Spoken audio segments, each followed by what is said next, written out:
Olá pessoal, estamos aqui de volta com mais um vídeo. Este é o projeto Vídeo Resenha do livro Por que Fazemos o que Fazemos? Aflições sobre trabalho, carreira e realização, do autor Mário Sérgio Cortella. Eu sou Patrícia Kolbe, psicóloga e educadora. Estamos aqui nessa jornada já há alguns dias, alguns meses, eu acho já. E antes de começar esse vídeo, eu queria agradecer aos seguidores e convidar para dar o seu like, fazer seu comentário, compartilhar, assistir até o fim. Isso é muito importante para a gente que está aqui divulgando e realizando esse trabalho, tá bom? Maravilha. Então, esse capítulo ele vai tratar sobre valores e propósitos. E, como sempre, o Cortella começa com aquelas questões, né? Nos levando a refletir, a pensar, a aguçar mesmo a nossa, a nos incomodar, né? Vamos dizer assim. Então, a ideia de consciência sobre os propósitos está ligada à nossa noção de valores.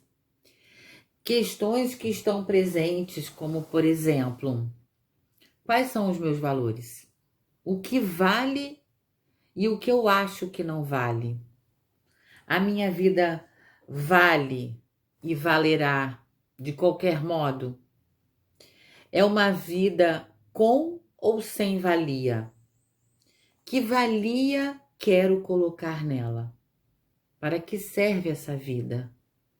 Qual é o meu papel dentro da estrutura em que eu atuo? Uau, são muitas questões. São muitas coisas não, essa relação com esse valor, né, com esse pensar sobre isso, mexe. Pelo menos para mim tem mexido, né? O propósito está conectado com a percepção do campo ético. Então, não tem como a gente não estar parametrado, né, vamos dizer assim, pelas questões éticas. Bons propósitos, segundo Cortella, são aqueles que elevam o indivíduo e a comunidade na qual ele está inserido. Isso é um pensamento que perpassa pelo pensamento do coletivo, né? Sem que a gente se sucumba, né? Sem que a gente sucumba a esse pensamento tão egoísta, tão individualista, né? Que a gente é estimulado aí todo o tempo a isso, né? Uma outra coisa importante aqui para a gente também pensar e fazer a diferença entre algo que é comum do que é natural, né? Então normalmente a gente faz um pouco de confusão, né? Aquilo que é comum, que acontece com muita frequência, não significa que é uma coisa natural. Ou seja, não é porque é dessa maneira que é certo, que deveria ser assim, né? Então, é interessante a gente também fazer essa distinção aí. O filósofo espanhol Ortega afirmou: eu sou eu e minha circunstância. Quando chego numa relação afetiva ou num grupo de amigos, eu não estou absolutamente isento do que carrego na minha história. O meu caminhar é feito com todas as minhas coisas, com todas as minhas vivências, com toda a minha consciência que eu consegui desenvolver ou que está comigo no momento presente. Então eu não chego vazio, eu chego trazendo uma bagagem. E que bagagem é essa, né?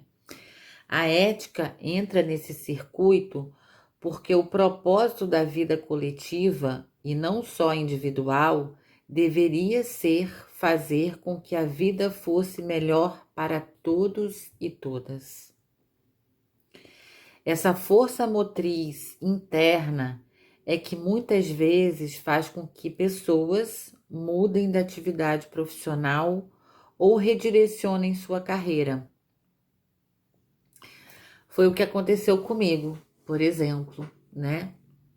Chegou um dado momento que todas essas questões começaram a fazer muito sentido para mim e eu decidi dar uma virada, decidi dar uma mudada. E isso tem acontecido com muitas pessoas, né? Não é um privilégio meu. E, e isso faz o mundo girar. É isso faz o mundo girar. Isso faz a vida rodar de uma maneira diferente, se encaminhando para rumos diferentes. Não digo melhores e nem piores, né? Porque eu não tenho essa dimensão do quanto isso impacta, né, assim, no mundo.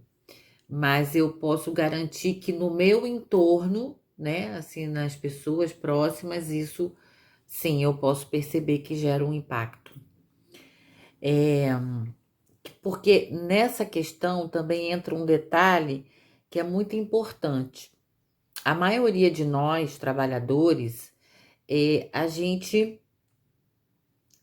trabalha, né, para alguém, ou seja, a gente trabalhamos para alguém,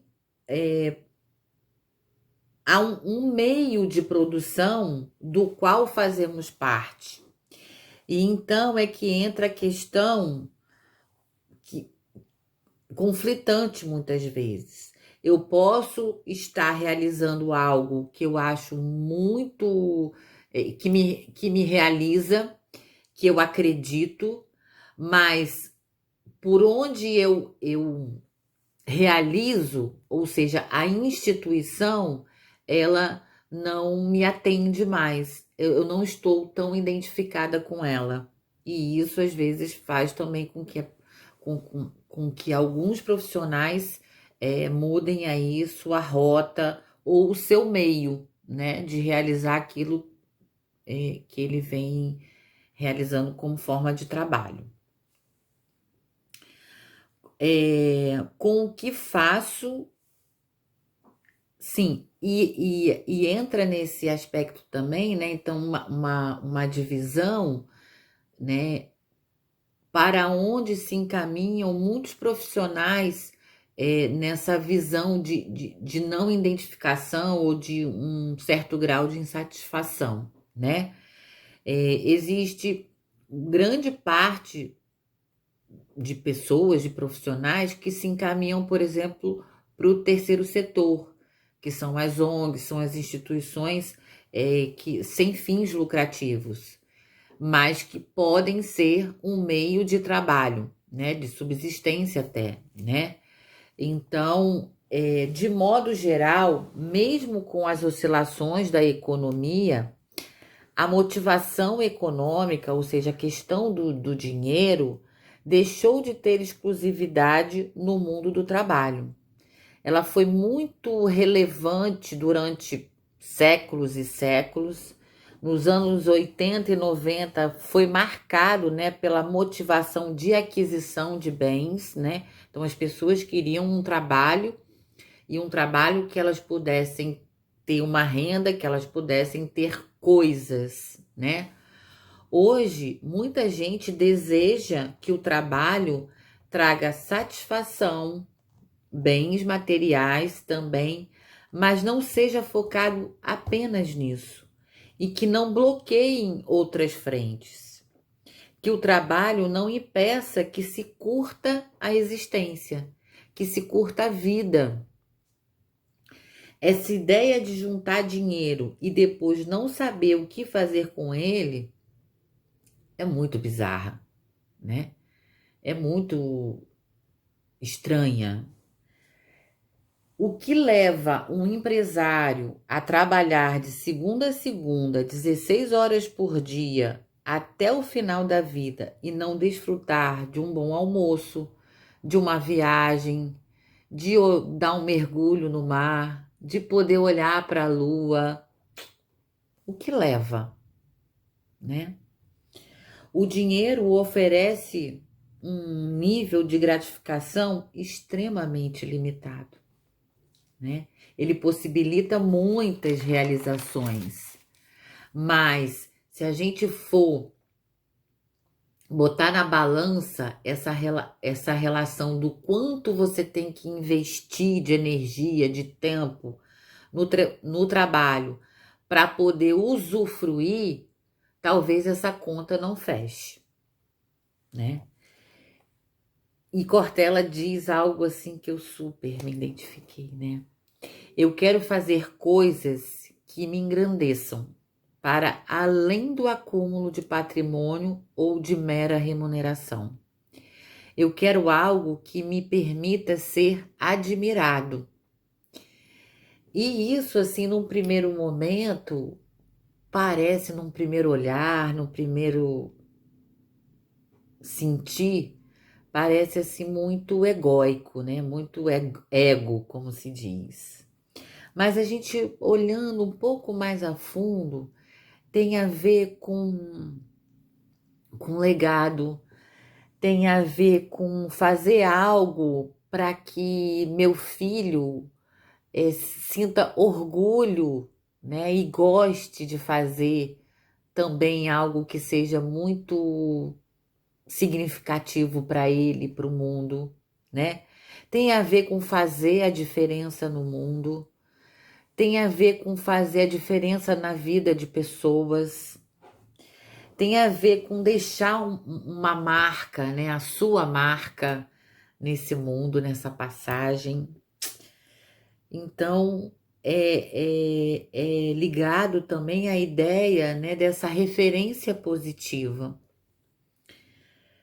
E aí a gente cai num outro ponto também dentro desse universo todo, que é o da insatisfação, né? Então, assim, Cortella traz que a insatisfação, a gente poderia dizer que existe uma insatisfação positiva e uma insatisfação negativa. A insatisfação positiva seria aquela ligada a uma inquietação que te move, né? Que você quer fazer mais, que você quer fazer melhor, que você quer se aperfeiçoar. Então ela te leva, né? Ela te move.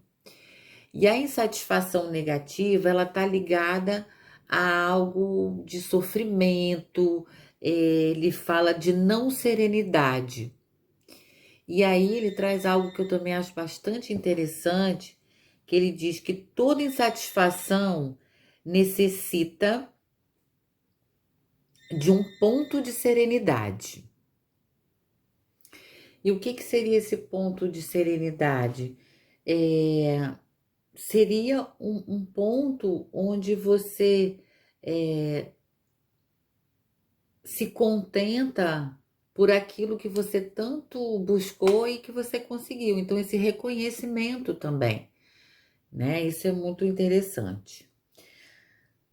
Cortella diz: não existe uma condição na sociedade que viabilize a vida sem trabalho, mas existem algumas possibilidades de existência em outros âmbitos. E aí ele traz alguns exemplos positivos e negativos, como engajamento em causas, né? Encarando a vida como uma missão. E ele traz alguns exemplos não tão positivos, no sentido de que coloca-se em risco a vida de tantas pessoas, como a questão do tráfico, né? Então, a questão que se coloca é: vale qualquer coisa desde que eu fique vivo, né? Os fins justificam os meios? Então começa se começa a dar passos subsequentes em relação à própria ideia de uma vida com propósito, né? E lembrando que propósito, ele não tem só esse sentido altruísta, né? Então, todos, de alguma maneira, têm um propósito. Esse propósito está alinhado com seus valores, está alinhado com o que você realmente deseja? Essa fica essa pergunta.